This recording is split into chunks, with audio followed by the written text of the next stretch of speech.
This podcast is brought to you by Most Valuable Podcasts, leading the league in podcasting entertainment. What's up, everybody? Ricky Widmer here, along with the one, the only, Brandon Swanson. Hey. And we are back for another edition of the Primetime Podcast right here on Most Valuable Podcast. One-stop shop. We're talking college football, college basketball, and actually the last 2 weeks, Brandon, last week was our college football. We got that out of the way with our NFL big board. Today we go back to the hard court and we dribble the basketballs around a little bit. We talk about the baskets and the balls, and we're talking about the NBA big board. It's our NBA big board first 25 prospects. You're looking at me funny though. Yeah.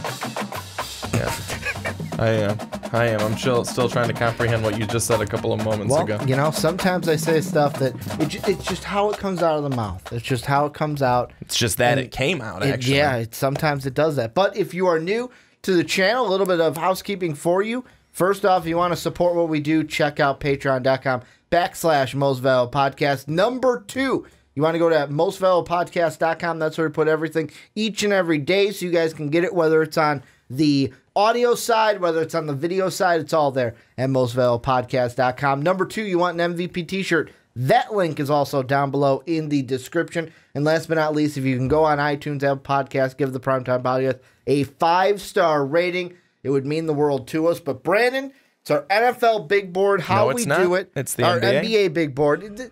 At this point for me, I'm in like 2 different worlds. To where this week I've got the NBA big board with us. On Wednesday night, Mark and I are doing our NFL mock draft. And then on Saturday, I have an NBA mock draft with the Fast Break. So my brain is completely... And then I have my full 7-round NFL mock draft as well. Which, seriously, God bless you for that. I am 6 rounds into it right now, and it comes out next Tuesday. And my brain is fried whenever I think about it. I don't know if I'd have the patience to get through 1 round. GMs have tough jobs. I'll tell you that they have really tough jobs because I'm in the 7th round. And well, I'm okay with them having a tough job when they're getting paid a couple of million a year. Yeah, I'd be fine to have that tough job. And I'm doing all the comp and all the comp picks too, so it's not just straight 32. But we're not doing NFL today. We're doing NBA. How it works. We have 25 players. We're gonna start at the bottom, move on to the top in 3 segments. The first little section will start off with 16 through 25. Brandon. Starting at 25, who is your 16 through 25 on your NBA big board? Well, starting from the bottom and going up, at 25, we got Jalen Brunson, point guard from Villanova, a newcomer to my big board. At 24, I've got Raleigh Elkins, the guard/forward from Arizona. At 23, I've got Kyrie Thomas, the shooting guard from Creighton. At 22, Aaron Holiday, another new guy in here, point guard from UCLA. At 21, Chandler Hutchison, the forward from Boise State. At 20, Anthony Simmons, guard out of high school. At 19, Zanan Musa, guard/forward international. 18, Mitchell Robinson, center out of high school. At 17, Daniel Gafford, center from Arkansas.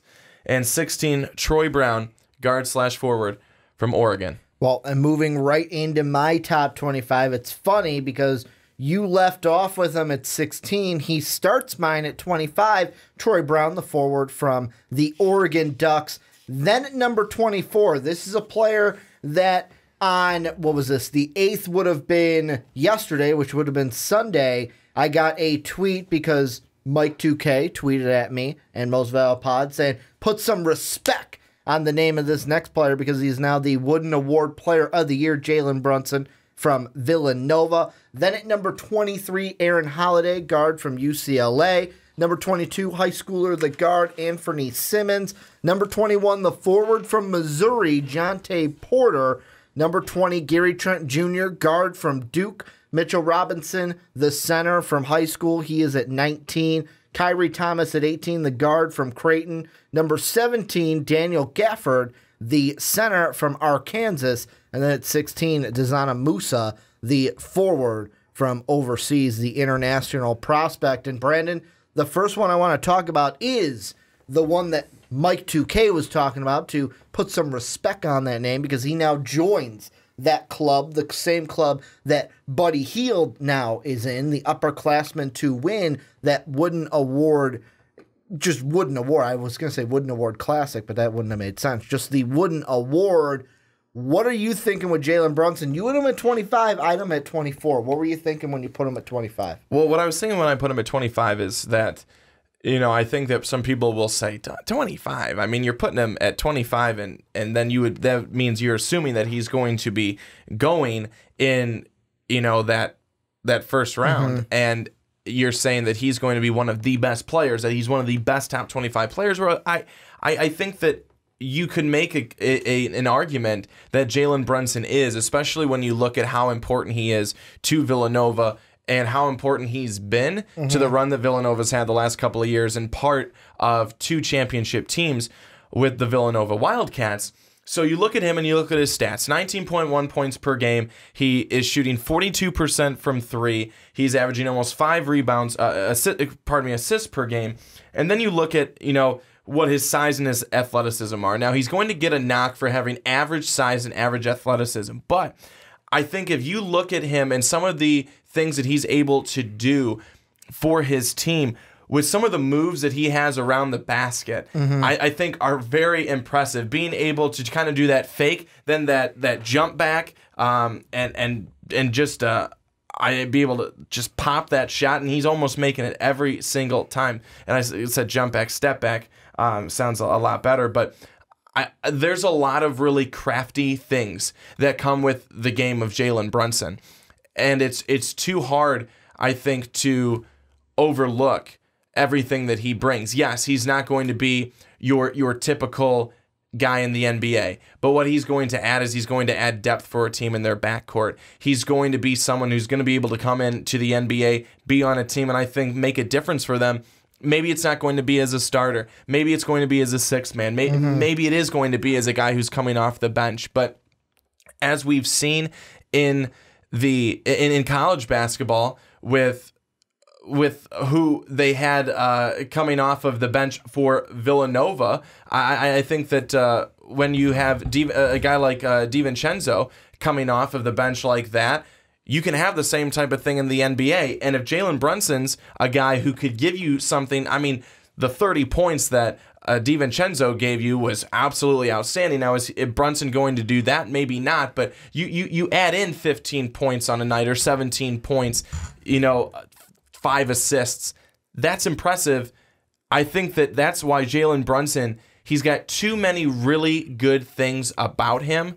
And I understand, again, that there's enough things going against him, but he's too smart, and I think he's too good of a player and too hard of a fighter to not work those things out, especially after seeing what he came through to be the player that he is today. Watching on the State Farm's College Game Day, where they showed the clip and the segment about him and his dad, who was also in the NBA. Rick Brunson, he went to cut by the 76ers, but he also went to he was on like 9 teams in 9 years, something like that. But he was still there. He still knows.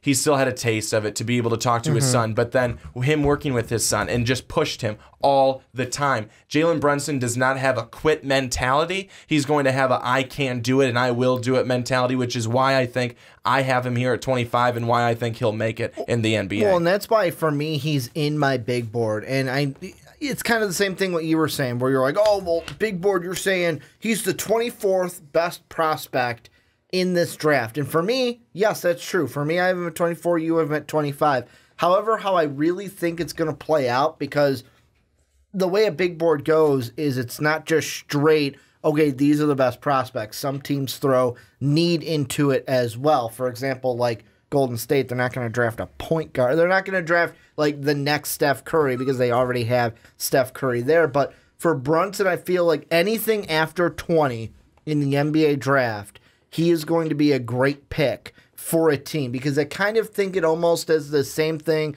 like him going to the NBA, he can almost be what Josh Hart has been in the NBA. I know another Villanova guy, but I mean, like you look at, for me 24, for you 25, it means he's going to a Portland or an LA. LA, they're starting to get their core together. He can be added into that bench player like you were talking about, but like I could see him going to like a Golden State, a San Antonio, a Houston, like that kind of a team. Like a team where it's like, okay, we don't need you to be a starter. We want you for what he's going to bring.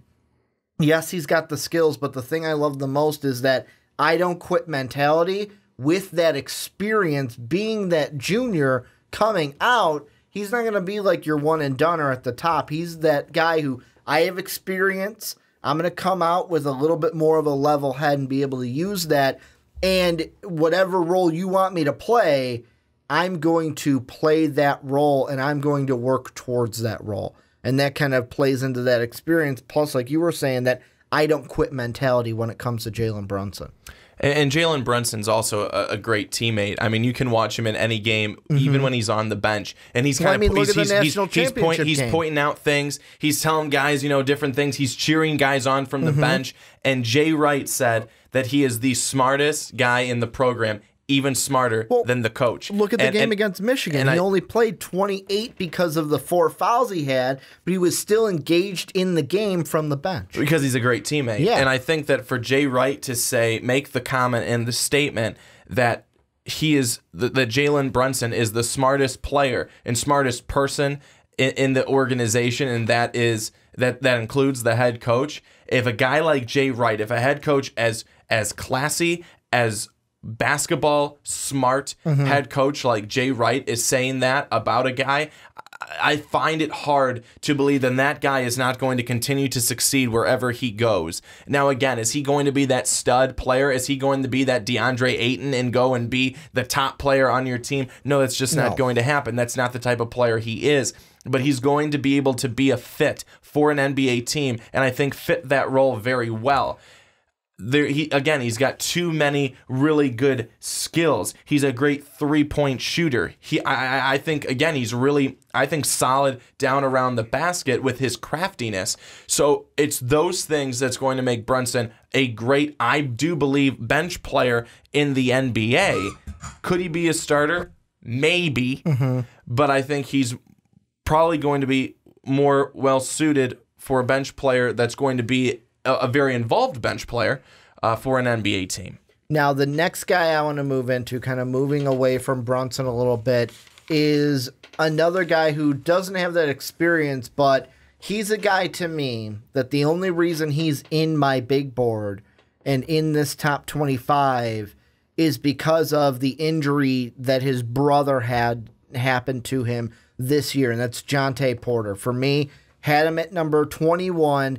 He's a guy to me that was the beginning of the season. No one was talking about Jontay Porter. Everyone was talking about MPJ, Michael Porter Jr., what's going on here. Like, I know you had the brother-dad connection there with Mizzou, but he's a guy this year to me that, like, he's not going to be a scorer for what you want. Like, he's only averaging about 10 points per game for Mizzou this year, but he's a guy that can go out there, and if he works on his 3-point shooting a little bit, he's a guy that can hit from beyond, like a big guy who can hit from beyond the arc, play defense down low, and grab you boards, as he had about 7 boards this year for the Tigers in 2017-2018. I think one of the things for me with Jontay Porter that you look at is, and he's going to have time to do it, only being 18, is it's developing his body. Yeah. And it's getting bigger. Right, it's adding more muscle. 6'11", 240. And again, I think that when I say getting bigger, of course, that is bulking up and everything like that. But I kind of have that same type of thing for guys even higher in this draft. But that is okay. You're 18 years old. You're the youngest guy that I think we're going to talk about today. So there's a lot of time with that. But your skills and the skills that Porter has, I think mirrors some of his older brothers. Again, he's a quality passer, a good rebounder. I think he has the opportunity and the skills to be a very solid playmaker as well. So there's a lot of things that go into Jontay Porter that a lot of people would also say they see in the elder Porter. So it'll be interesting to see what we end up getting and how these two will go in this draft, him and, again, his older brother. Well, and the thing that I look to, and I'm trying to figure out exactly if the weight changed a little bit, but the thing that I kind of think about when I go to that is kind of like a Joel Embiid at the next level where, yeah, you might be sitting there going, but guys, he's 6'11", 240. You don't want him gaining any more weight, but look at like Joel. Joel still 7 foot 250, exactly what he was coming in. But you look at pictures of him when he came in from Kansas and pictures of him now, looks like a grown man out there. And that's the one thing that Porter's going to do. And that's why, to me, I have him in this range of our big board, because he's not a guy that's going to come in and dominate at the next level right away. Like you brought up, I can't remember if you just brought him up for Porter or if you brought him up for Jalen Brunson, but like a DeAndre Ayton. DeAndre Ayton can step into the league and dominate from day one. Marvin Bagley might be able to come in, dominate from day one, or hold his own from day one. Jontay Porter's a guy who's going to come in, have to not figure out how my skill set works, but all right, until I bulk up, while I'm bulking up, how am I going to take my skills and be effective at the next level in the NBA? It might take him a year or two, though, to get that body and get it comfortably to where he's out there using his traits, because the whole thing with rebounding is you got to be a little bit physical out there. You got to go for the rebound. You can't lackadaisically go for that rebound. You have to go to it. And if you don't have the strong body, people are just going to push you all over. I know it's not 90s basketball, but people are still going to push you all over trying to box you out for those rebounds. I would say the same thing offensively, is that when you're trying to fight for the basketball, because when you're going up for it, you want to be a big guy, not even necessarily when you're going up for it, but if you're trying to get position on another guy down low, and if they're stronger than you, if you're the same height but they're stronger than you, they're going to win that fight. So that's very important as well on the offensive side of things. But again, he's 18 years old. He's got plenty of time to be able to grow, to be able to add muscle and stuff like that. And again, it's not like you said, it's not necessarily that you want him to get bigger. Like he's already huge, but just want him to get some muscle mass. Exactly, and that is going to come with time and just getting into the weight room and doing everything that you need to do there. But I think that it's interesting that you bring him up on yours, because he's nowhere near mine. But I do believe that he could have some skills, and he does have them there, to be able to produce at the next level. Well, I just find it interesting, and this is kind of away from what he brings to the table. And the thing I find so interesting about him is that I don't think I'm talking about him on my big board if Michael Porter Jr. never gets injured. If Michael Porter Jr. plays every single game this year, I'm not talking about Jontay Porter the same way I am today, which I know on one side for Michael Porter Jr., the injury has been like, oh, dear God, I'm no longer the number one prospect in the draft like many thought I would be coming into the year. But for Little Porter, the same age, Jontay, it's been I don't have a shadow over me anymore. And now guys like us can see what he brings to the table. Last guy I want to bring up is one that's on your big board. We're kind of trading here. Jontay was on mine, not on yours. This guy was on mine last time. He's not now. He's on yours. Tell me why you have, and he's the same place I had Jontay Porter. Tell me why you got Chandler Hutchison, forward from Boise State at 21. Well, from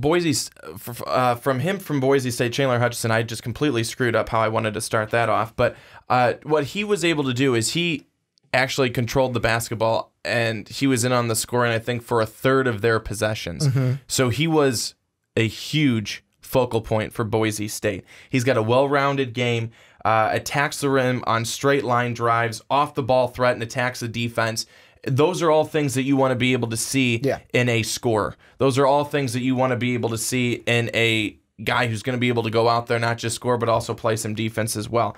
He can play the wing or the 4 position down low, so those are really good things to have. So you have someone who is, I think, who's got really good ability, and I'm trying to think of the fucking word. Can't think of it. Doesn't necessarily have playmaking off the dribble, so he's not like your Trae Young. But again, all those things that I mentioned, I think all things that are going to be or make for a successful player at the next level.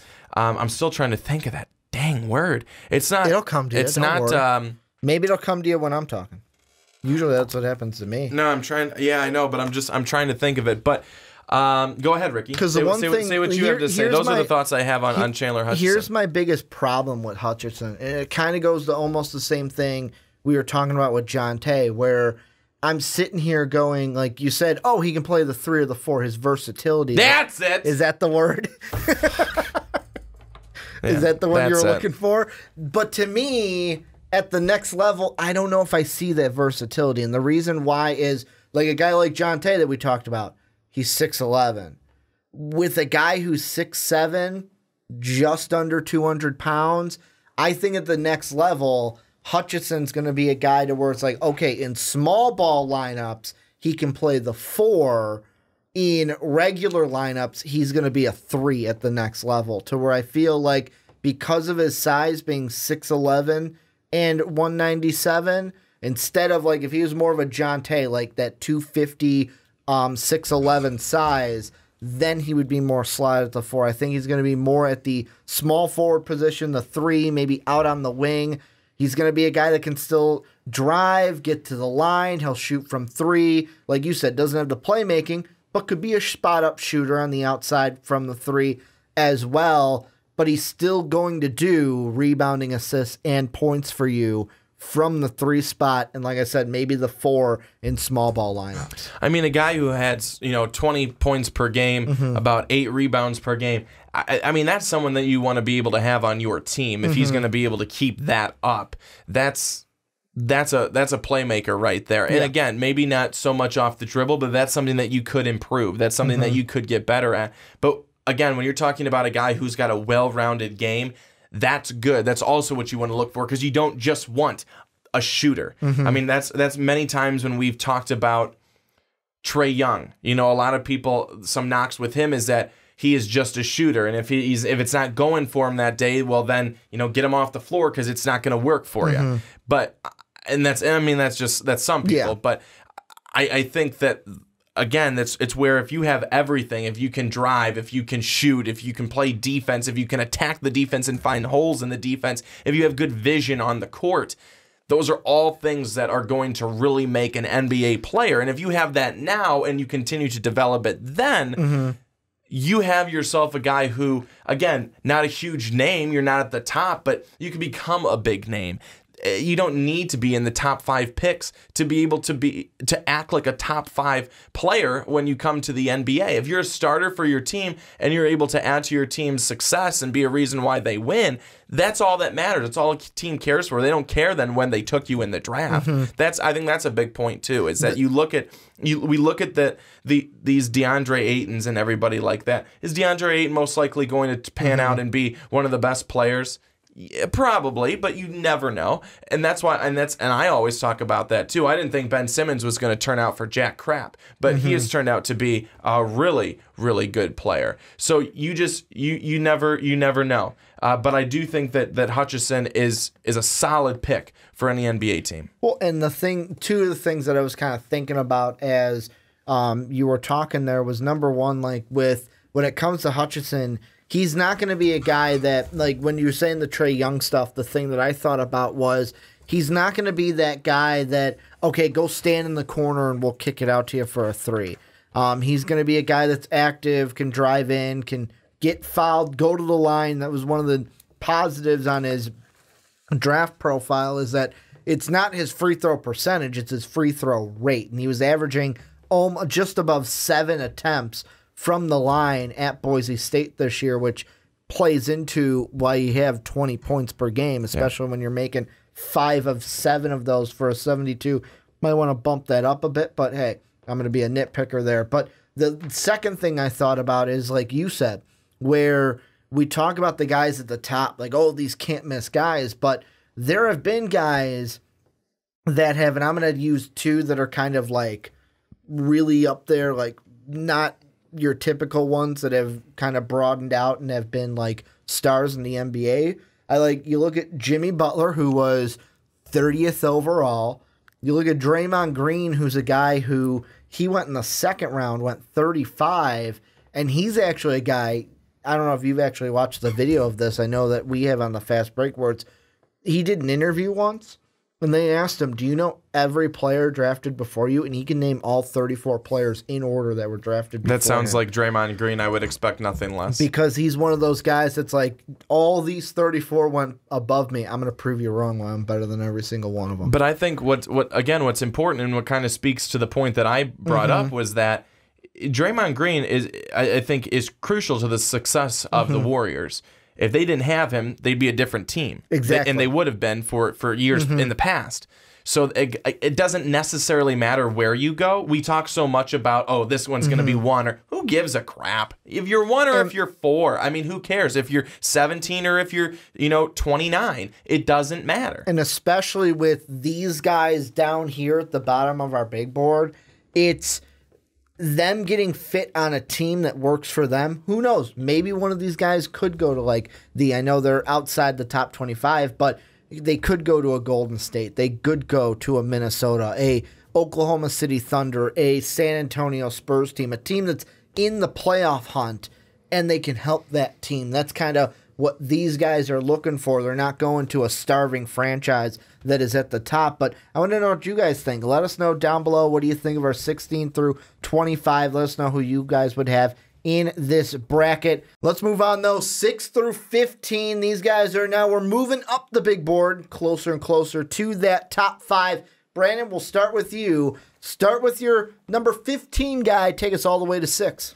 At 15, I've got Lonnie Walker IV, a shooting guard from Miami. At 14, Shai Gilgeous-Alexander, point guard, Kentucky. Robert Williams III at 13, the center from Texas A&M. At 12, Miles Bridges, forward from Michigan State. At 11, Colin Sexton, point guard, Alabama. Kevin Knox at number 10, the forward from Kentucky. At 9, Trae Young, point guard, Oklahoma. At 8, the small forward from Villanova, Mikal Bridges. At 7, Michael Porter Jr., the forward from Mizzou. And at 6, Jaren Jackson Jr., the center from Michigan State. We're not getting into it. I just want to say, I can't believe we got Trae Young at 9. I can't, but to me, I can't believe it. But going on into mine, number 15, Robin Williams, the 4-5 from Texas A&M. Then Lonnie Walker at 14, the guard from Miami of Florida. Number 13, Wendell Carter Jr., the 4-5 from the Duke Blue Devils. Number 12, Shai Gilgeous-Alexander, the guard from the Kentucky Wildcats. Number 11, his teammate, Kevin Knox, the forward from that Kentucky team. Then at number 10, Miles Bridges, the forward from the Michigan State Spartans. Number 9, he moved up from mine, mainly because I put him at, 16. Then in the conference tournament and in a little bit in the tournament, he completely went off. So Colin Sexton, you're back in the top 10. Congratulations. I will never disrespect you again. Then number 8, Mikal Bridges. Be careful. Don't make any promises you can't keep. Then at number 7, Michael Porter Jr., the forward from Mizzou. And at number 6, Mo Bamba, the center from Texas. And the first guy I want to bring up is Shai Gilgeous-Alexander. And the reason why is this is a guy from my 2.0, so I'll look it up really quick. My 2.0, he went from 18, now he sits at 12. On yours, he sat at number 21, and now he is at number 14. So he has rose both of ours from the first segment now into the second segment.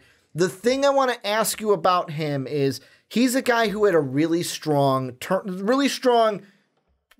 beginning of the end of the conference tournament into the tournament. We're 29 against Tennessee in that win where they beat Tennessee for the SEC tournament crown. Then against Davidson, 19 points where I believe he went 9 of 10 from the foul line. Yeah, 9 of 10 from the free throw line. Had 8 rebounds, 7 assists in that game. Then Buffalo, he went off for 27 points, 5 of 7 from the line, went 12 of 10 from the field in that one, 6 rebounds, 6 assists. And then in the loss to K-State, 15 points, 11 of 12, though, from the foul line in that game. Thing I want to ask you about Shai Gilgeous is everyone's assuming I'm putting Luka into his own little bubble. Like, looking at just the point guards that we've seen, Trae Young's probably going to go first for the point guards. Then Colin Sexton, we're assuming, goes first. If those two go high enough, I want to ask you this. I know that you and I have him. I got to look one more time where we have him, 12 and 14. But my question is with him, how high could he go? Like, could he be a top 10 pick in the draft based on a team if they're like, hey, you know what? We really want a point guard. Sexton and Young are off the board and Shea is there. I think that the only way that that could happen is if a team relies solely on what he did towards the end of the season and there in March. Yeah. I think that that's the only way that he's going to be able to be into the top 10. And that's because that's where he had the most confidence. When you look at this player, the player that we saw in the fall, and then you look at the player that we saw in the spring, you saw two different players. You saw a very tentative guy in the beginning, and then you saw this very confident, cool, collected, looked like he knew exactly what he was doing out there, freshman that didn't look like a freshman in the fall. So I think that if they're going based on just what he did in that body of work, then yes, he could be a top 10 pick. But if they go overall, I think that he's probably right in the range of probably 12 to 15, 12 to 17, somewhere in there. Because the one thing that I loved most about Shai Gilgeous, especially later on, because all season, if you kind of look at his free throw numbers, 2 of 2, 1 of 1. Oh, there's a 5 of 6. Oh, 3 of 3. Oh, 4 of 6. Then there's a couple, like the Georgia game on New Year's Eve, where it's like, holy crap, 12 of 13. That's really good. But you got 13 foul shots in one game? One game? It's kind of impressive. Then a 7 of 10 against Vanderbilt. Then an 11 of 3 against Ole Miss. But you look at down the stretch. Played Alabama in the SEC tournament game. In that game, mano a mano with Colin Sexton, who right now I would say is the second best point guard in the league. 9 of 12 from the foul line there. But then the tournament, 9 of 10. Yeah, the 5 of 7 against Buffalo, but he was 10 of 12 from everywhere else in that game. And then the K-State one, yeah, he only shot 2 of 10 from the field, but he got to the line 11 of his 12 shots went in from there and got 11 of his 15, all from the foul line. This is a guy that's interesting to me because we don't know what's exactly going to happen. We like to think we know what's going to happen on draft night, but he's a guy to me where I wonder how high he could creep up on draft boards because in this league, everyone needs a guy. Everyone needs a guy that needs to handle the ball. And when you can drive the lane, when you can get to the foul line, someone might fall in love with that and then be like, you know what, we got to take him. The thing is, to me, the only guy he's chasing in my book would be Colin Sexton, where for both of us, we've got Sexton above Gilgeous, because let's be honest, I don't think that Shai Gilgeous-Alexander is going to catch Trae Young. I don't think, there's no way he's going to catch Trae Young to be the best point guard, the top point guard taken in this draft. Well, Ricky, if it were up to you, I think you'd have Trae Young at number 1. Well, not at number 1. We'll get to that in the last segment, but the thing I wanted to ask, kind of bringing Colin Sexton into this. Well, I'm not done with Shai Gilgeous-Alexander yet, so don't you go anywhere. Go ahead then. Is what I wanted to say is what we started to see more with this young fellow is that we saw him not, again, like I said, not be so timid, that he was very confident. He's a very unselfish player. He makes the guys around him that much better. And I think that you're always going to want a guy like that on your team. He creates space for himself off the dribble, so he knows exactly how to do that. When you have someone who does that, again, if you can make space, create space and make plays off the dribble, that makes you so much more impressive. That also makes you that much more coveted by a team when you're talking the draft and by an NBA team. He's got great length, great hands. He really has a lot of good things going for him.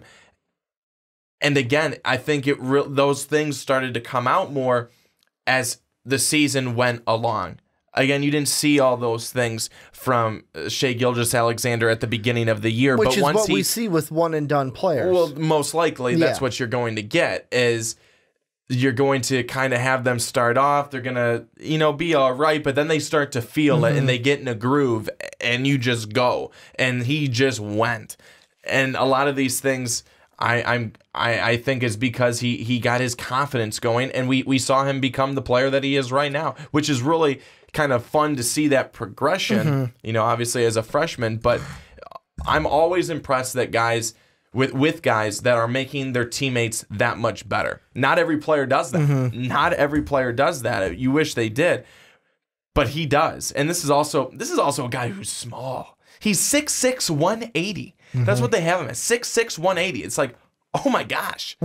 That's like almost light as a feather compared to some of the other guys that we've looked at. The thing that counteracts that, though, he is 6'6", with a 6'11" wingspan. It's unbelievable. He's got long arms, and that's the thing that helps him. Probably one of the biggest things that I think is his negative to me is his turnover numbers, where on average it was about 3 per game.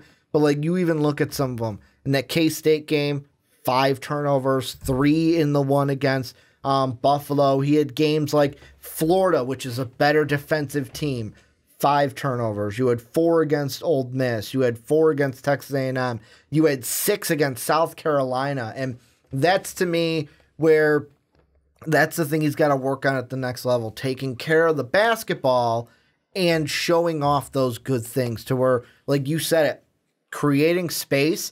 I can see it right now. Shai Gilgeous drives in, kicks it out to a wide open shooter, 3 ball goes in. Like, that's where the league is going to, where when you are kind of going towards that 3 ball, he's a guy that can drive in, kick it out. Like, drive in, kick it out to an open shooter, or drive in, put it up, draw the foul, go to the line. And the thing is, will he be able to do that at the next level? Draw those fouls, go to the line still, while being 6'6". I know he's got that 6'11" wingspan, but while being a little smaller, will he be able to do that at the next level in the NBA? The thing that I was thinking about, though, was kind of bringing Colin Sexton in, but only for the fact of, will he be able to surpass Colin Sexton by draft time, as he is the number 2 point guard in this draft? Because the one thing that we can look at, and looking head to head, Alabama, when they played the last time, 19 points and 8 assists for Shai Gilgeous in that game. When they met just after Valentine's Day, though, only 6 points, 4 assists, 4 rebounds for him. Do you see a world where the 2 SEC guys kind of flip spots, where Shai Gilgeous is above Colin Sexton, or will Colin Sexton always be the second point guard, and it's Colin Sexton chasing Trae Young, not Shai Gilgeous chasing Colin Sexton? I think that you could see that. I know that Colin Sexton averages about 5 more points a game than Shai Gilgeous-Alexander did. But one thing that you see with that you don't see with Colin Sexton, that you do see with Shai Gilgeous-Alexander, is that where I said Alexander really helps his, it makes his teammates better. You didn't necessarily see that with Colin Sexton. Yeah. There were in a whole lot of times where you're like, gosh, his play out there is making so-and-so better. It's bringing... No, I mean, you look at you talk about Alabama, I can name you one person on Alabama. Colin Sexton. Yeah. One person. Whereas I can name you a lot of people on Kentucky, and maybe that's not fair because Kentucky is often looked at very closely because of them being a one-and-done school, a one-and-done team, and they bring in a lot of big-name players, so maybe that's not fair. But, again, multiple people on Kentucky. You don't, unless you're an Alabama basketball fan, on Alabama. Well, and I mean, that's, to me, something where I get what you're saying, like, oh, we can't knock Colin Sexton for that, but for Shai Gilgeous, like, that's the thing. Like, you look at, for me, the guy I had right above Shai Gilgeous played on the same team as him, and there's also a guy, Hamidou Diallo, who before used to be in my first round for the NBA mock draft. He'll probably be in my draft when the fast break gets to the final 2-round mock that we're going to do. Like, you had at least those 2 guys alone. I know there's Vanderbilt, I know there's Washington on that team as well, but just those 2 guys alone, Knox and Diallo, whereas Alabama, I'm with you, where all you heard about Alabama was either Colin Sexton or head coach Avery. Like that's all you heard was Avery or Sexton. Avery or Sexton. Most of the times together, because when they showed them, they were talking to each other. So, I mean, that's not something that I want to knock Colin Sexton for, but that's something that we've seen what Shea can do with talent around him, with guys around him, to where I can see that and go, all right, if he can take this guy like Kevin Knox and make him better in this way, what can he do with my roster? Well, exactly. And I don't, again, I don't want to completely knock Colin Sexton for that, because sometimes you can't help that, as an individual player. I think you could probably look at the other side and say, yeah, Colin Sexton's that good. That's the guy we know. That's the guy we want to talk about because he's that good. He's the one making the plays. But you also want to be able to open it up, create space for other guys to make plays as well. And if the other guys are not taking advantage of that, that's on them. That's one thing. But if they're not being given that opportunity, then that's another, especially with Colin Sexton being the leader on Alabama as their point guard. But he is a very good scorer. He's a great scorer. I mean, again, just under 20, averaging under 20 points per game. He kind of came in to Alabama, again, a freshman, kind of came in as looked at as a really good defender. Well, he didn't really end up being that great defender for Alabama. I mean, we don't talk about Colin Sexton as, well, he's this really, really good defensive player. If you want a good defensive guy, he's your man. But if you want an offensive guy, he is, and that's true. So that's where I could see Shea Gilgeous-Alexander taking a little bump and dive past Colin Sexton for those reasons. Let's move on to the next guy, though. The next guy I want to talk about is Michael Porter Jr. He is a guy at 7 on the big board for both you and myself. And just to give the listeners and viewers a little bit of a reference here, in the last big board we did, I had him at, I can't even find him on my big board. I had him at, oh, there he is, number 2 on my big board.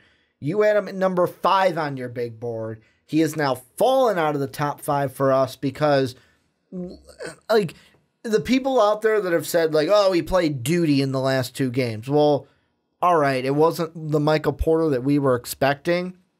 What I saw was a guy that, were there negatives? Yeah. The big negative for me was, because it didn't look like he wanted to trust his back 100%, he couldn't get into the offense. He also looked like a guy that, hey, I haven't played since, I don't know, November 10th. Since Dave's birthday was the last time that he played. So he didn't really have a sense of, what's my role on this team? How do I fit into this offense? But the thing I did like about him, especially in the Florida State game, hitting 7 of 9 from the foul line, but also in both games, grabbing 10 boards against Florida State, grabbing 8 boards against the Georgia Bulldogs. There were some positives, but what these 2 games have showed is, let's be honest, he's still got a little bit of a road before he's back to being the player, if he will ever be the player that we thought he would at the beginning of the year.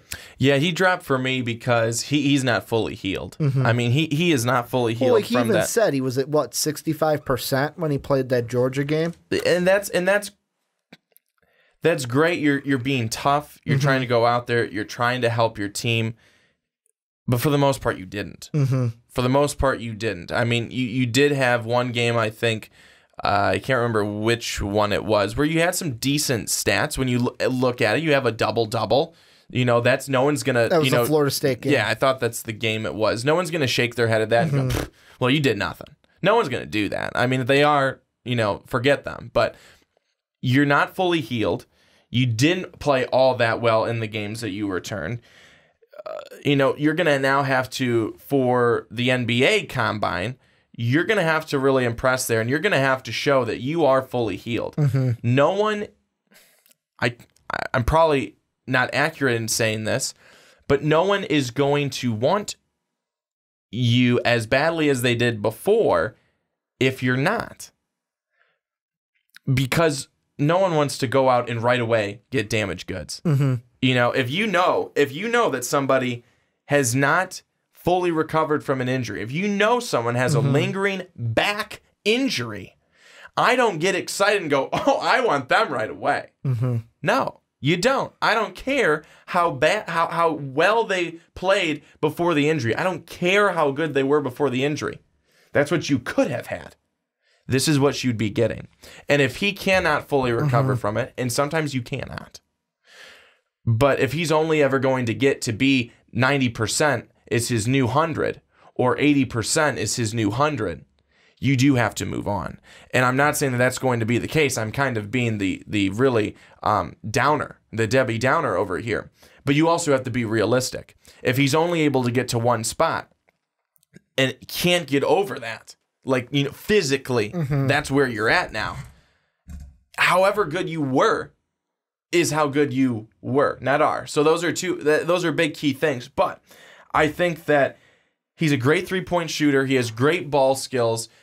Really, it's going to come down to his mobility and how he's able to perform, again, like I said, at the combine later on in the year. But that is going to be the biggest thing for me. Is he going to show that he's got the strength, that it's back in his back, that it's healed, that he feels comfortable and confident? He didn't feel comfortable and confident when he was out there. He went out there, but he didn't feel comfortable and confident. If he's able to get back to that point, that's going to be important. Two things I'm thinking of. Number one, this is the short one.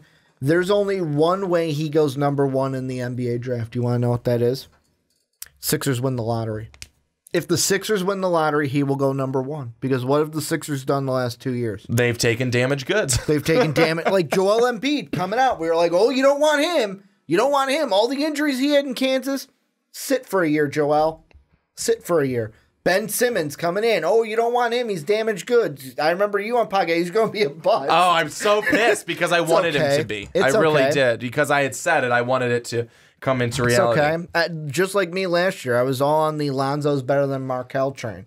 I was all over the Lonzo's going to be rookie of the year, light it up, and Markelle's not going to be a thing. I was on that train as well, but they are like... Well, yours almost worked out. Yeah, and this is the thing that, like, and that plays into my thought of the reason why I don't think Michael Porter Jr. is, like, he's not a top 5 player in this draft because of what I saw in the last 2 games from the injury. He's not at 100%, which, duh. However, if I didn't see you play, I'd still be on the fact of he's still the number 2 prospect behind DeAndre Ayton. I would still be on that if I never saw him play those games. But the reason why I don't think he's going to be taken in the top 5 is I don't think any of the tanking teams, Phoenix, Memphis, Dallas, Atlanta, Orlando, none of those teams, and the way I'm going to phrase this is going to make Philly fans feel big and tough, but none of those teams have the balls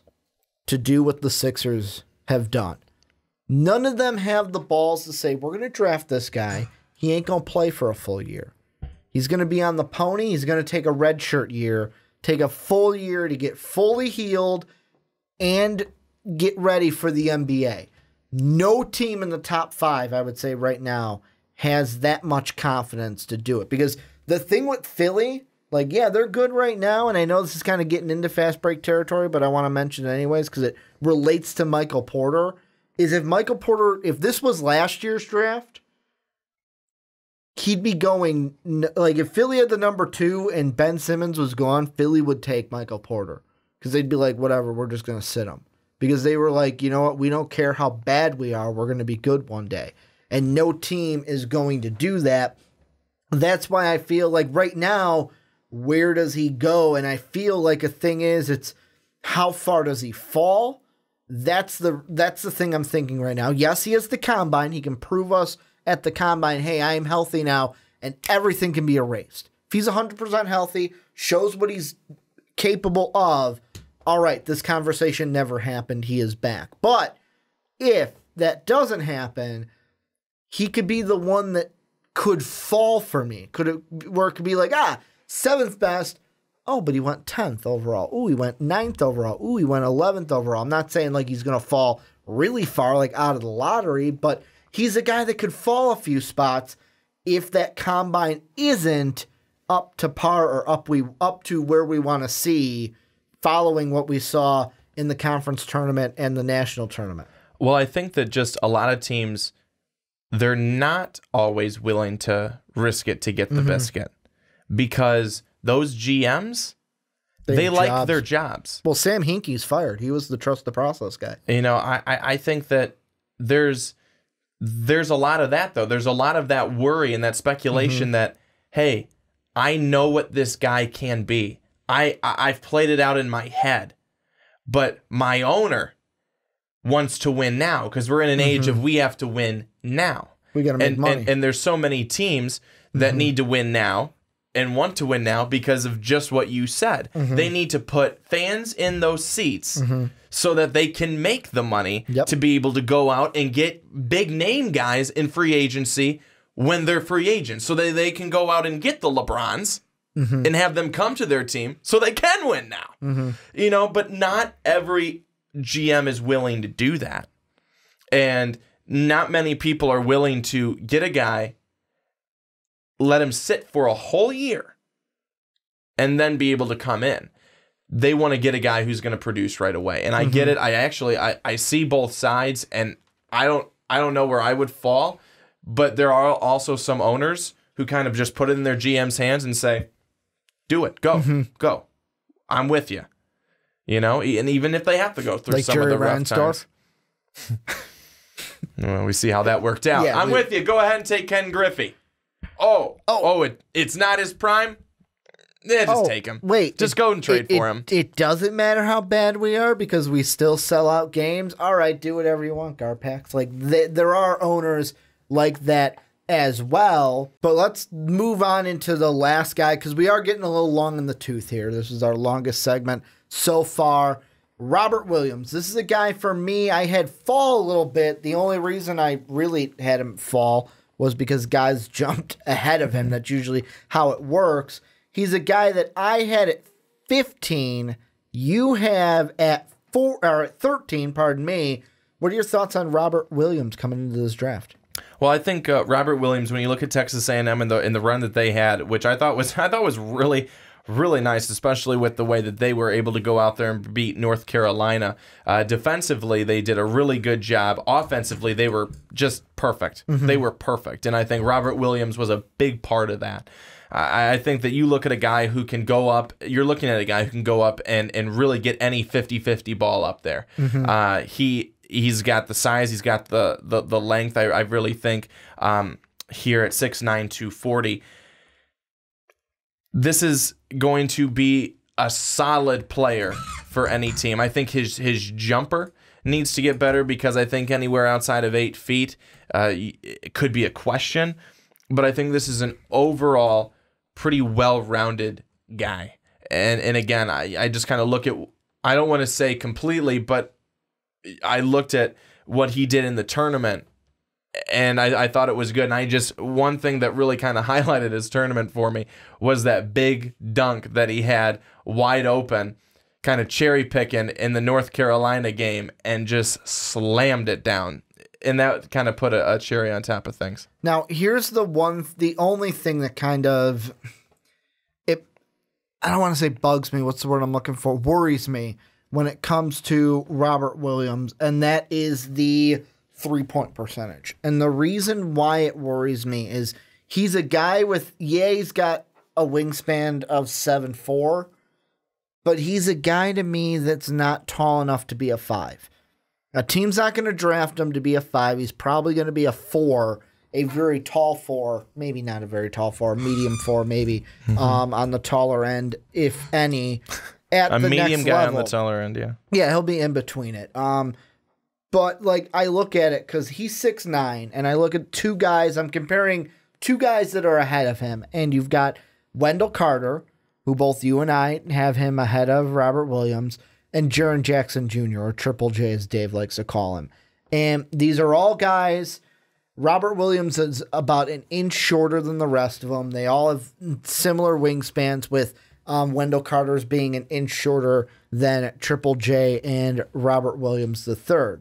But the thing is, when you look at their three-point percentages, Robert Williams, it wasn't like he was shooting threes. He wasn't asked to shoot threes. He averaged about not even 1 per game at Texas A&M. But when you look at like Wendell Carter, he was hitting 41% from beyond the arc. Yeah, he was taking only 2 per game, but he was still hitting 41 from beyond the arc. And then you also have Triple J, who, yeah, he took a little more, maybe about 5 per game, was hitting about 39 from beyond the arc. And that's, I'm using Tankathon for those stats. That's the only thing that worries me about Robert Williams is this is an NBA, a day and age where we don't expect the 4 to be like, oh my God, shoot the lights out Steph Curry style from 3, but we look for stretch 4s, guys that, hey, I can play the 4, but I'm going to stretch out to that 3 line and hit a couple 3s. Like, I kind of think of like K-Love with the Cleveland Cavaliers, where it's like, I'm not a guy that plays in the post anymore. I'm going to slide out to that corner and drop a 3 on you as well. I don't know if Robert Williams has that. He wasn't asked for it in college, so I don't necessarily know if he has that, and that's a worry for me at the next level. But I think that's also going to be the same thing for any team. They don't know. They can't. Oh, yeah. That's what could be value. I'm not saying he's undraftable. No. I know you're not saying that. But what I'm saying is that could have been value added that you cannot add because he didn't do it. So that's something that you can't just say, oh, I know he does this. So that's another thing that he's going to bring to the table. No, but he's also going to have to show them that he can be consistent and that there will be a role for him. It may not be, he may not be the biggest guy out there, the biggest name out there and everything like that. But there's going to be a role that he's going to fill and that he's going to be able to fit into. But there's going to have to be consistency when it comes to Robert Williams. You never want a guy who's, good this night, doesn't produce this night. Really good this night, doesn't produce this night. He's going to have to be kind of consistent across the board. But I think with his size and his athleticism, he can do that. He's just going to have to show it at the next level. And I mean, for me, what I have is the main reason why I have him, and I kind of did this in my head, thinking about it. The reason why I put him at 15 and not 14 or not 13 was because at 15, you were the first person out of the lottery. And the thing for me, the reason why I put him just outside the lottery, so you'd be into playoff teams, is because at the next level, I don't think he's going to be a scorer. We're not going to ask him for his scoring ability. He's going to be a guy a team drafts at about a 15 through 20 to where they go, I just want a big guy that where coming off the bench, I can put him in. He's going to grab loose balls. He's going to grab me rebounds, block a shot or two, and be a presence on the defensive end and on the loose ball end, and not necessarily be a guy that's going to get me 15 plus points from down low and stretching outside. Well, I was just going to say, I mean, if you can get a guy and know that you're going to get a guy who's going to bring down, he's going to bring down 10 rebounds for you, have 3 blocks, and chip in 10 points, I'm happy with that. If I know I'm getting that consistently and you're doubling for me almost consistently every time you're going in, if you're going in off the bench, that's great. If you're a starter, okay, you'd probably want more points than if you're a starter. But if you're going off the bench and that's what you're getting, I'm very happy with that. But the thing about being a starter is if someone else is chipping in those points. The biggest thing for me is going to be the rebounds, because that's where I look at him as being the biggest factor. He's going to be the biggest factor for Robert Williams is his rebounding ability. Those long arms, man. That 7'4" wingspan. And being 240, you're going to be you're built to be able to, like I said, a 50-50 ball, you're winning it. Yeah. You're most likely winning it. So a team is going to want that. A team's going to want a little bit more. Again, it's that value added type of thing that Robert Williams just necessarily isn't bringing. Well, and if it's I don't know this because, like I said, wasn't asked for it at Texas A&M. If he develops a 3 and just hits a little bit of behind the arc and develops that a little bit, that's going to bring that scoring up a little bit to where it's more like 14, 15 points per game, which could help him at the next level. But I want to know what you guys think. Let us know down below. What do you guys think about our 6 through 15 guys we talked about? What would your 6 through 15 look like? Let us know down below in the comment section. And Brandon, let's move on into our top. I put up a 2, top 5. Our 1 through our 5. Starting with you. Take us through 5. Go through 1. Who you got? All right, at number 5, Wendell Carter Jr., the center from El Duque. At number 4, Mo Bamba, the center from Texas. At 3, Marvin Bagley III, the forward/center from Duke.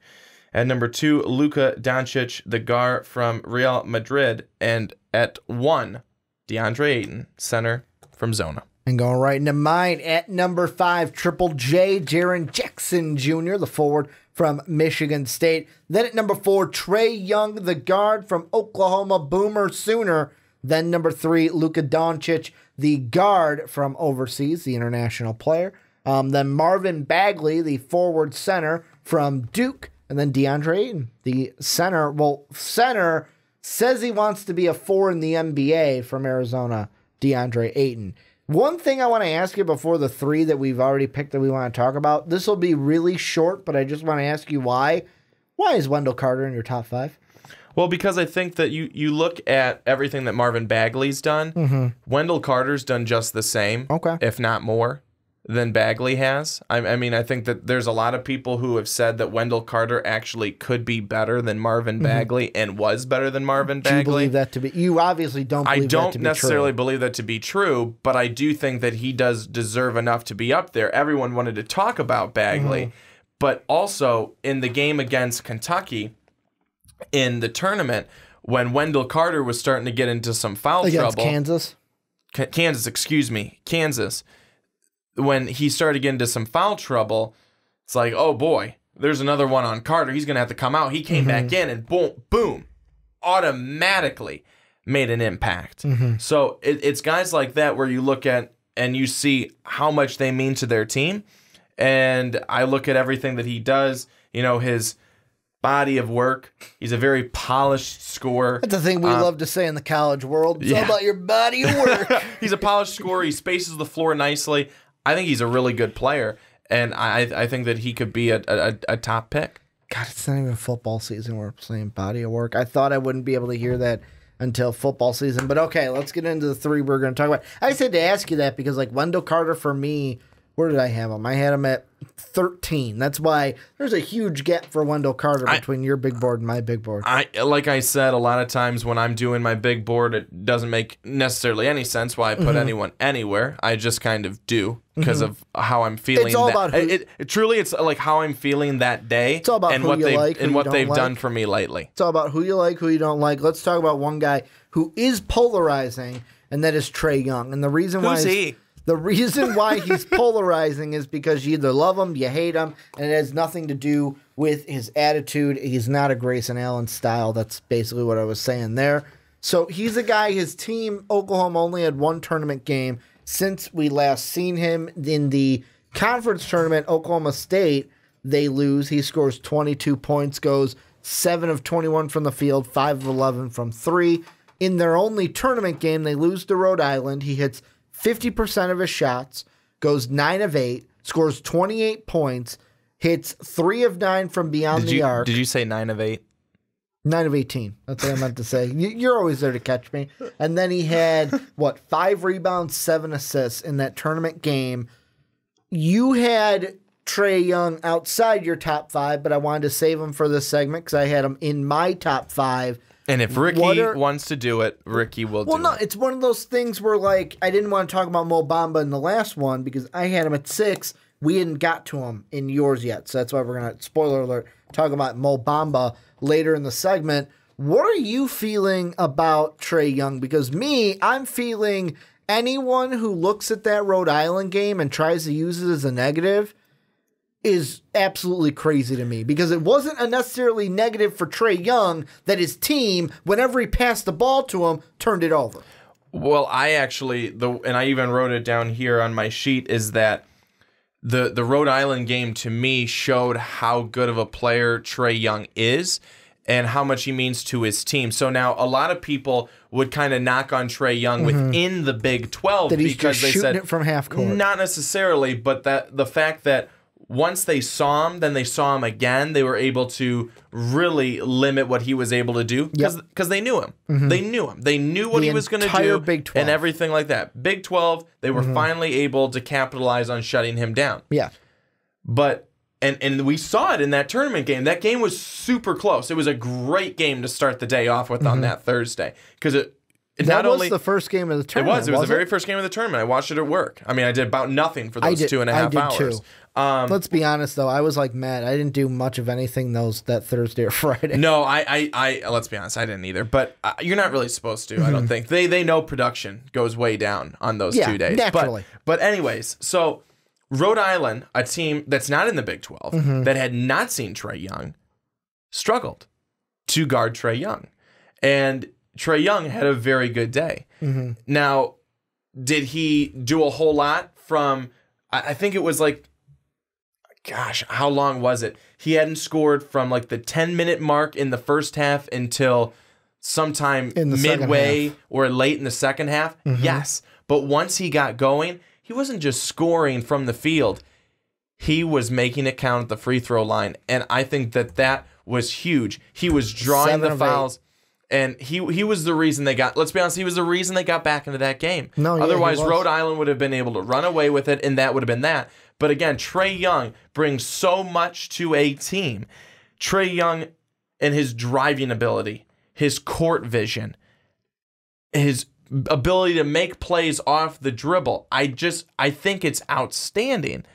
He's a very, very good player. And anyone who would take that Rhode Island game as a negative, I don't think that you can do it. I think that really, again, like I said, I look at it as a positive in what he's able to do for teams who they don't know him. They don't know they know what he's going to do, quote unquote. They think they know what he's going to do, but he's hard to guard for teams that you're not seeing all the time. The epitome of that game to me was one, Trae Young didn't have a team around him. Like, the best tweet that I saw came from Scott Phillips, and he said it was one of those where like Trae Young just dribbles it across half court and just spots up for a three, and everyone's like, oh, why is he doing that? Why is he taking that kind of shot so quickly? Next time he comes down, drives in, kicks it out to a wide open shooter, guy loses the handle, it goes out of bounds, and he says, that's why. That's why Trae Young has taken basically FU threes, because every time he passes it to a teammate, it gets turned over. It goes out of bounds. But that's also his game. His game is that three. His game is that pull-up, spot-up three. But his game is also the drive-in and dish. And drive-in literally looks like he's going to the basket. It's like in like a lot of times when the ball around. But it's a lot of times and I've seen it in women's basketball where they literally could just go like this. Yep. And it goes and they pass it out and you're like, what are you doing? But Trae Young does kind of the same thing, but there's a wide open guy right over there in the corner who can spot it up from three right there too with no one on them because they've all locked in on Trae Young down low. So those are both aspects of his game and two very strong aspects of his game. And I know that, really for Trae Young, we're really just going to focus on this one game because I think we've talked about Trae Young in every big board that we've had. We even did an entire segment of how he could be, or if he could be, the #1 overall pick when we first started Draft Talk many moons ago. But the second thing about that game was Oklahoma, like how important he was to that team. And I know that you out there don't need me to tell you, but I'll tell you anyways. In the overtime period, he only had 4 points the entire time, was responsible for 6 points. He had 1 assist that led to 2 points as well. This is how his overtime went. Missed a jumper, so he's 0 for 1. Then hit 2 free throws. Then he missed a 3-pointer, so he's 0 for 2. Missed another 3-pointer, so he's 0 for 3 and 0 for 2 from beyond the arc. Made a layup, so he's one of 4 now and 0 of 2 from beyond the arc. And then made a pass that was assisted for a dunk. That is why, like, if he was hitting his shot in overtime, would have been a different story. That is how much he meant to that team because Rhode Island was able to pull away in. Yeah, I know Rhode Island was also hitting their shots. They were kind of getting hot of late.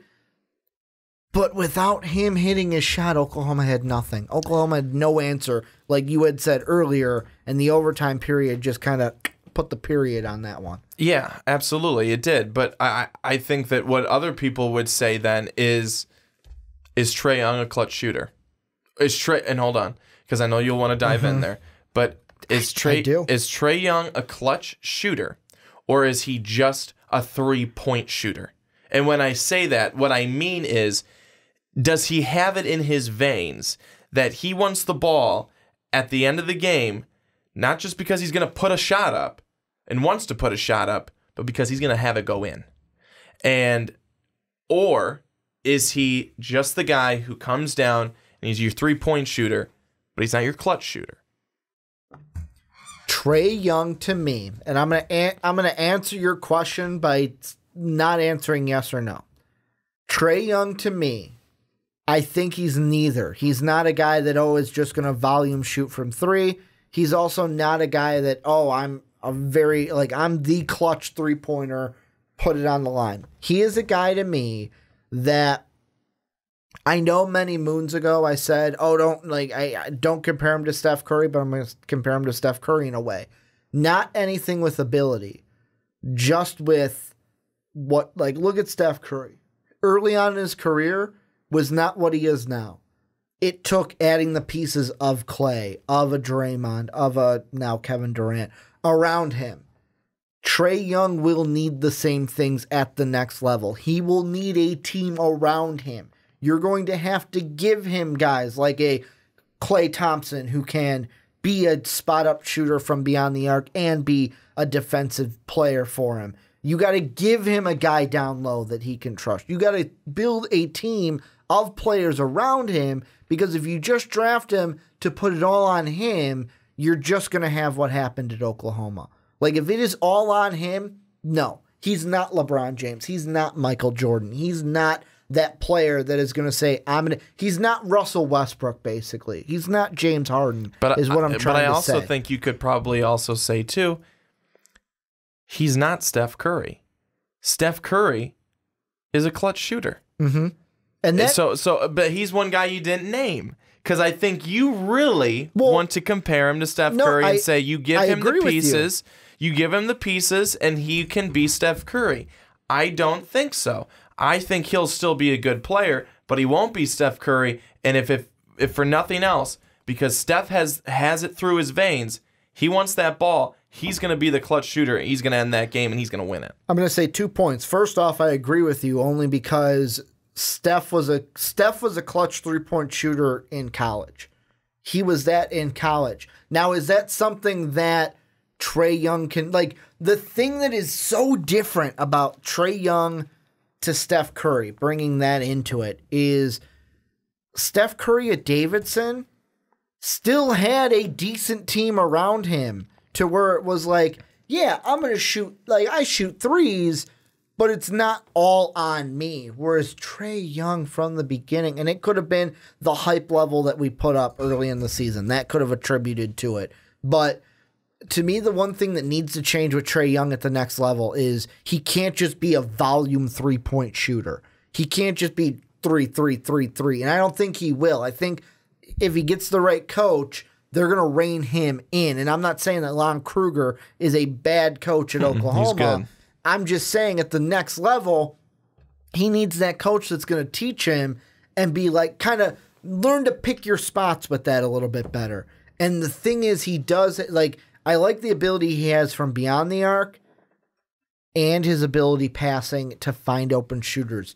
We just got to get in there with the wrench and fine-tune that a little bit. Fine-tune that little plug so that we can find the perfect tightness for which to go. But Trae Young, to me, I still think is a top 5 player in this draft. Anything else about Trae Young before we move on into Triple J? No. And don't say Triple J. That sucks. Well, let's move on then into Jaren Jackson Jr. Thank you. I say Triple J because Dave got me saying Triple J. Yeah, Dave needs to know that sucks too. He's a guy that you have at 6. And one of the things that's kind of a theme here is we're looking at those tournament games because now we have those to look at. He was a guy that did not impress you in the tournament. No. Why you had him at 6. I still have, or I now have him in my top 5. He showed, Jaren Jackson Jr. showed terrific struggles in the tournament. Terrific. Disappeared in the game against Syracuse. I mean, it was embarrassing. It was embarrassing how poor he played. It was embarrassing how poor all of Michigan State played. And I know you do have to attribute that to a very good Syracuse defense, to a very tough Syracuse defense. Words out of my but mouth. here's the thing. If you're a good player and if you're as good as you want to say, Ricky, you're still going to show up. You're still going to add something to your offense. He didn't. He did not. He was bad. Again, was everybody? Yeah. No one could hit anything, but he did not come to play. He didn't. And his shot blocking numbers are very impressive. Now, getting away from that tournament game and that tournament overall, Michigan State sucked in it. And I am overly upset because I picked them to win it all. For the second time in 3 years, they lost in the second round to a team I did not imagine them to lose to. Speaking of that, you know what I'm really good at? I can't remember the last time this did not happen for me. I mean, I'm 50-50 with this. I either pick the champion or I pick the team that loses in the championship game. I always have one of those two in my championship game. Just the last two, Michigan this year, Gonzaga last year. But again, his shot blocking's great. Well, I mean, we're looking at 5 to 6 blocks per game. His range is great, and especially in terms of his 3-point shooting. I mean, we're talking close to 40% here. That's great. That's great numbers for that guy. And then I think that you look at another thing. He's got really good touch with his left hand and with his right hand, so he's not just one hand dominant. He's not going one way dominant, and that's a value-added type of deal. His perimeter skills are in development, but I think that when you look at what he's already doing from 3, what you look at in terms of what he's giving you in terms of blocks, he's very, very good. But my whole thing is, and why I don't have him in my top 5 is because he struggled more than anybody. I mean, we're not going to talk about him, but DeAndre Ayton sucked ass. Sucked ass for Arizona. Was absolutely awful. But Jaren Jackson Jr. doesn't have the same skills that I think DeAndre Ayton has. He's not quite at that level, but I think he's at the right spot. He's not in the top 5 for the reason that I gave at the beginning. He did not show up in that big game, and that hurts you. You know, that really hurts, and it's, again, that's not a testament to what he's going to be. I think everything else I said after that is a testament to what he's going to be. But that was very disappointing. See, I'm on the other side when it comes to, because, like, I get that the tournament performance for him was bad, but you said a very important thing. Michigan State was bad. And let me go back to a guy we talked about because they're kind of in the same vein. Shai Gilgeous-Alexander.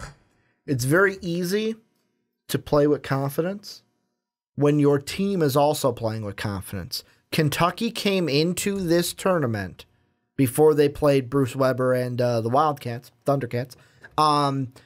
They came in as shocking the world, I'm going to say, in that first one, because I had Davidson getting them with the upset.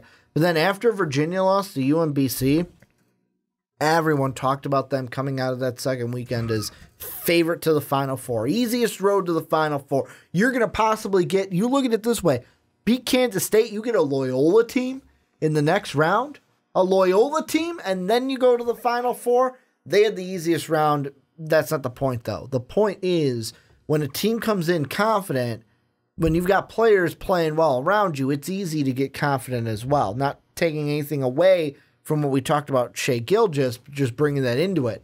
When a team like Michigan State, who not playing super confident coming in, the Bucknell game to me is the one that, to me, is the big example. They didn't play well. Bucknell probably should have won that game, let's be honest. And then you got to go, like, for a kid that's almost 19, he's just about 19, half a year and he'll be 19.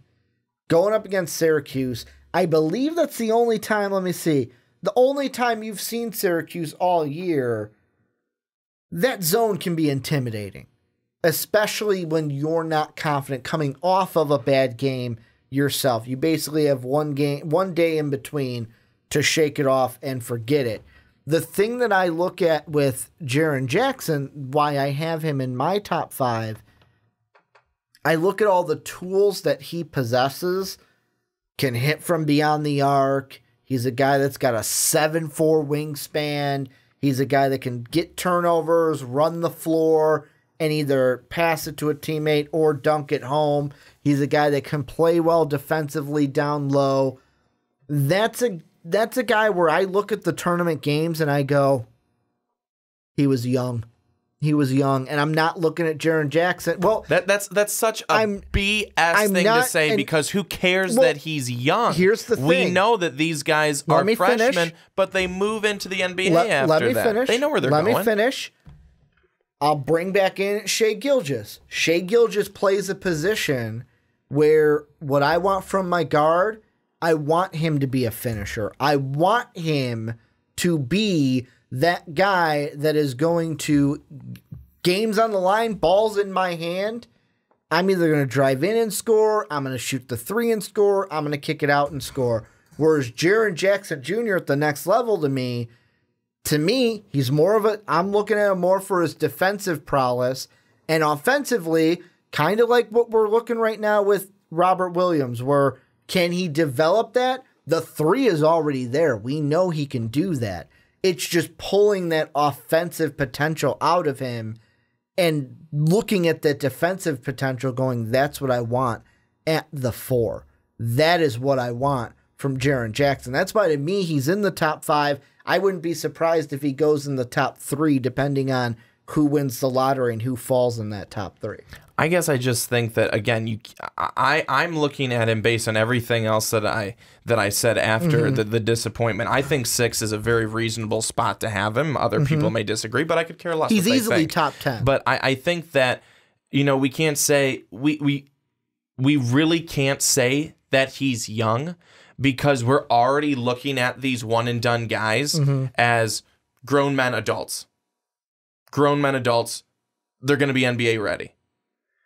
Or at least NBA ready in terms of they're going to the NBA. There's still going to be things that they're going to need to work on, improve on. They're going to grow. They're going to, get bigger, faster, stronger, all these types of things. But we have to evaluate that.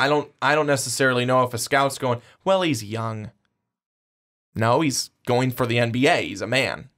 So I think that's where I disagree a bit in terms of that. Yes, we can say that he went up against a really good zone. Syracuse has the best zone, I think, in all of college basketball. They're very tough defensively. We know that. Look at Duke. I thought Duke was going to lose to them. I'm disappointed they didn't. But I think that they're very disciplined defensively too. And that's a Duke team that knows them, that sees them all the time, that plays with them against them in their conference. And that's a Duke team that still struggled with them. They're a great defense. But you show what kind of player you are when you're going up against good defense and things like that. And again, I'm not saying that Jaren Jackson's a bad player at all. Your whole team sucked in that game. No one could hit anything. You couldn't get anything going offensively. There was no rhythm. There was nothing there. I mean, I still remember, and I think I said this already on a different podcast, was that at one point, Greg Gumbel, when they went back to the studio, he said, well, a man can make a really good living selling offense out there in Detroit today. I mean, it was a great joke because he was right. There was 0. So that all plays into it. But I think that what we need to look at more, and what I know is going to be happening, is what we're going to get from him in terms of his blocks. He is going to be great. He's going to be great because not only does he offer a presence inside, but he also offers that presence from beyond the arc.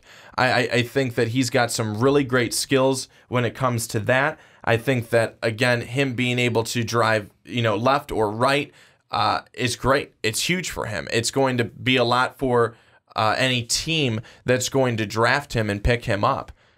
But again, when you look at the tournament, you're looking for the best in every player.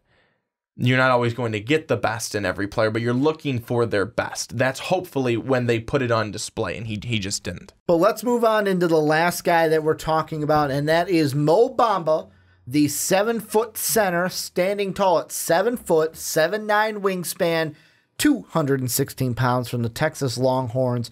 You have him at, let me double check, number 4. I have him at 6.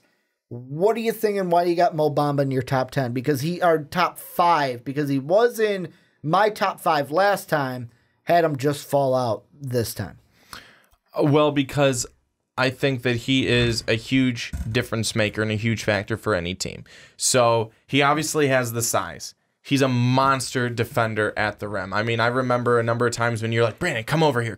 You have to look at this block that he had. Mm-hmm. I mean, but how many of those does he have per game? There's the one that Sean pinned to the top of the MVP Twitter. Yes. Where he jumped up and met the ball at the top of the square on the backboard. Yeah. That is insane. That's insane how far he reached up. I would have to climb a ladder, and I still probably wouldn't be able to reach that high. So there's 2 games that I want to talk about specifically. The Duke-Texas game. During the regular season. A big one. Duke came back, won that game. Mm-hmm. Why? Mo Bamba fouled out of the game. He was no longer there. And once that happened, Marvin Bagley took over, and he did really well. And in overtime, Duke won the game. Jeez, that was so hard. I remember watching that game. It was so hard to watch after Mo Bamba went out. Pass to Bagley, two-handed slam. Pass to Bagley, two-handed slam. What are they going to do? Pass to Bagley, two-handed slam. Texas couldn't stop it. Couldn't stop it without Bamba out there. Then there's another game. Mm-hmm. How about Texas, Nevada in the tournament? He had a big block in that one, too. Texas was up by 15 points, I believe, at one point. Mm-hmm. Nevada stormed back, which is something that they seemed to do in the tournament. And they tied the game. But then towards the end, Mo Bamba was keeping Texas in it. Offensively and defensively. He was just a force to be reckoned with. But then what happens? Mo Bamba fouls out. And then what happens? Nevada goes on to win that game. Now, that's one though I want to put a little a little yellow sticker on, because the thing I remember is watching that game and texting Sean and Dave in the Fast Break group chat, and Sean, when it happened, first thing he said was, that's not a foul. First thing he said was, that was a clean block. So, like, that was one where even, I get the point. He did foul out. That's where your point is, that without Mo Bamba out there, Texas was nothing. So yeah, exactly. But that was one where he probably shouldn't have even fouled out, and Texas could have won that game with him in there. Well, we can't go on the what could have been. I know, the could have, should have. I think that those 2 examples, perfect examples, and there's probably many more, shows just how important Mo Bamba is to a team and how important he will be to any team that drafts him. And I think that if he adds on a little bit more muscle to be an even stronger force inside offensively, I think that will be crucial. And I also think that Mo Bamba, if you look at him overall with everything right now, I think offensively, he was averaging right around 13 points a game and then 10 to 11 rebounds per game. That's outstanding. If you continue to do that, and then blocks per game, about 4. Those are great. I mean, that's great numbers right across the board. And with his size and with his just how good he is defensively, that's why I have him at 4. That's why I have him sitting at number 4 inside my top 5, because I really truly feel, especially after seeing him in the tournament, seeing what he did in that game against Nevada, and yes, Texas obviously was doing something wrong, or Nevada was just absolutely doing something right to be able to storm back, but Bamba does not fall out of that game. I do believe Texas wins. And that just goes to show, again, how important he is to that team and how much he has to offer just in terms of being a presence. I mean, he could literally do nothing. He does a whole lot more than nothing, but he could do nothing. And just by being there, he throws off a game plan or what a team wants to do. You got sheets of paper in front of you, right? Yeah. Do you have a little spot that is free for you to write down some stuff? Yeah. Just so you can see it, because I don't want you to remember. We're going to play your favorite game. All right. Gotcha. Do you want player A or player B first? Let's go with player A. All right. Player A, the stats I'm going to give you is he had 14.2 points per game. He had 4.7 blocks per game. 10.4 rebounds per game, shot 62.3% from the field, and 15% from beyond the arc. Player B, 12.9 points per game, 3.6 blocks per game, 10.5 rebounds per game, shot 54.1% from the field, shot 27.5 from beyond the arc. If you want the free throw numbers, player A was a 70.9 from the foul line. Player B was 68.1 from the foul line. Ask you two questions. Number one, which one would you... I feel like this will be easy. Which would you prefer, player A or player B? Player A. Do you want to know who player A is, or do you want to know who player B is first? Let's know who player B is first. Player B is Mo Bamba. Those Mo Bamba stats this year. Okay. Do you have any idea who player A might be? He's a national champion in the college ranks. Played for one team. This year? Not this year.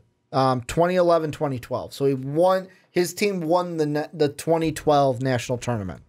Well, I can't even remember Anthony that. Davis. Okay. Now, the reason I bring him up is I've gotten flack for this on the Twitter sphere, but I'm going to say it again. Stats are not eerily similar. I don't want to go on a limb that far, but they're similar, correct? Yeah, Anthony Davis's are a little bit better, but Anthony Davis was a more polished college player. The thing that I look at with Mo Bamba, same height, same size, well, weight-wise, can bulk up a little bit at the NBA, as Anthony Davis. The numbers are there. They're close. The three-point numbers are actually better than what Anthony Davis was in college, but Anthony Davis wasn't asked to shoot threes in college. The thing that I believe, and this is just my belief, is Mo Bamba at the next level. If he bulks up a little bit, works on that three to hit it more consistently, can become, and I know I'm going to get more flack for saying this again, can become, in the right system, the right coach, the right situation, the same type of a player for a team than Anthony Davis. Now, am I saying he's going to be a top 5 center in the league? I'm not saying that. Is he going to be the best center in the league? I'm not saying that. I'm saying an Anthony Davis type player, a guy who give it to him down low, he's going to score it. Give it to him on the outside, he's going to score it. Give it to him, go up against him down low, he's going to swat it away. Put it against him on the outside, he's going to swat it away or make it a contested shot with that wingspan. He has all the tools to me to become that kind of a center that we see from Anthony Davis at the next level. That's what I see from Mo Bamba. Does he have to work for it? Hell yeah. But the tools are there to mold him into that kind of a player in my mind. Yeah, I think you're right, and I think you'd be even more accurate if he bulked up. Mm-hmm. I think that's what happened. I mean, he is such a lean guy. Yep. He's really got to add a little bit more on if he wants to even come close to being what you're talking about. Mm-hmm. And again, I think he's really good. He's got, like you said, he's got the tools. He's got the size. He's a great defender at the rim. He's really able to go up there, swat the ball away. I think that he could, if he, like I had mentioned earlier, if he adds muscle, that will help him inside offensively. Defensively, he's already doing it. I think he just needs the muscle to become a better offensive player and a better, I think, scorer. You really, I think, tighten up your mechanics and everything from beyond the arc and from the perimeter. And then you're becoming that well-rounded player that a team's going to be looking for him to be. But again, why Mo Bamba, I think, is also number 4 is because of what he is right now, but also what you can see of him, what you can project from him 5 years down the line. Mo Bamba, a lot of people have said that he's got the tools, and they project him to be one of the best, who could even be better than Bagley, who could be better than Ayton, who could end up being the best center out of this draft 5 years down the line. Does it happen? I have no idea. But people have talked that it could, and that's interesting. Well, and the thing that I'm going to make a joke here. I think it's just the Texas locker room or the Texas weight rooms, because think back to Kevin Durant. When he was coming out of college, he was lanky also. He had to bulk up too. So I just think those weights that they have in Austin, they aren't strong. They're not heavy enough for guys. They're lifting them, and they're just way too easy. Got to get some heavier weights for the Texas Longhorns. Here's one last question I want to ask you off the cuff, and it's because you bring up DeAndre Ayton. Okay. I want to get your opinion on, apparently DeAndre Ayton has said he doesn't want to be a 5 at the next level. He wants to be a 4 at the next level. Now, if that comes true, then yes, Mo Bamba can become the best center, because that's one less guy he has to compete with. What are your thoughts with DeAndre Ayton being a 4 in the NBA and not being a 5? I think he's got to become a better perimeter shooter if he wants to be that 4. Because again, that's where the league's headed towards, is more that stretch 4. I mean, that's exactly where the league's headed. I mean, they want you to be able to score as much as you possibly can, and they want you to be that versatile player. Now I can think of that, you know, that word and say it with ease, but I couldn't earlier. I like how I didn't even struggle. know what word you were saying. I just said it, and you were like, "That's it. That's the one I wanted." But I think that's where I would want to see Ayton adding to his game and refining a little bit with his game. But I don't know. I personally find it a little hard that that's what he thinks he'd rather be. He'd be a 7-1 power forward. I see that as a 5. That's a pure, an automatic 5 for me. That's just me, though. I mean, if he wants to do that and a team who drafts him allows him to be that, okay, but that's a 5. Looking at because let me pull up really quick, the same guy that I mentioned with Mo Bamba, Anthony Davis. So Anthony Davis is 6'11", and his wingspan is 7 foot. How much weight is he? Come on. Tell me how much weight he is that he's got on him. So, okay, Anthony Davis is 6'10", 253, whereas DeAndre Ayton 7'1", 250. So he's a little taller than Anthony Davis.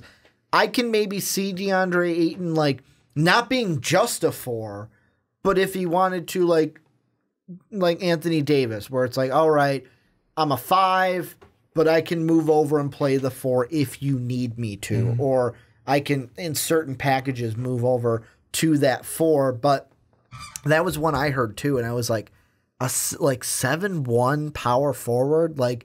To me, it's like, you're 7 foot or above, you're playing the 5. You're a 5. Yeah, I just thought that was kind of an automatic thing. Yeah, and I mean, for DeAndre Ayton, that's why I asked you, like, he wants to play the 4. It's going to be interesting how that pans out with the rest of the draft process, with the draft being in June. But this is where you guys come in. Let us know what you think down below in the comment section about our big board 1 through 5, the entire thing, whether you're listening to this as just one segment or the entire podcast all the way through. Housekeeping here at the end. If you want to help support us, go check out patreon.com/mostvaluablepodcast. Just found out today we will have one of our patrons, Matthew, on the podcast this month. He will be on the 23rd, I believe. Yes, the 23rd will be the Monday that he will be joining us. So that next Tuesday, you guys can hear him on the podcast. If you want to get an MVP t-shirt, that store link is down below in the description. Most Valuable Podcast is where you catch everything for MVP each and every day. And then last but not least, if you're on Apple Podcasts or iTunes, please give the Primetime Podcast a 5-star rating. I want to thank you guys for watching on YouTube. Thank you guys for listening to podcast services around the world. And as always, have a good day, everybody.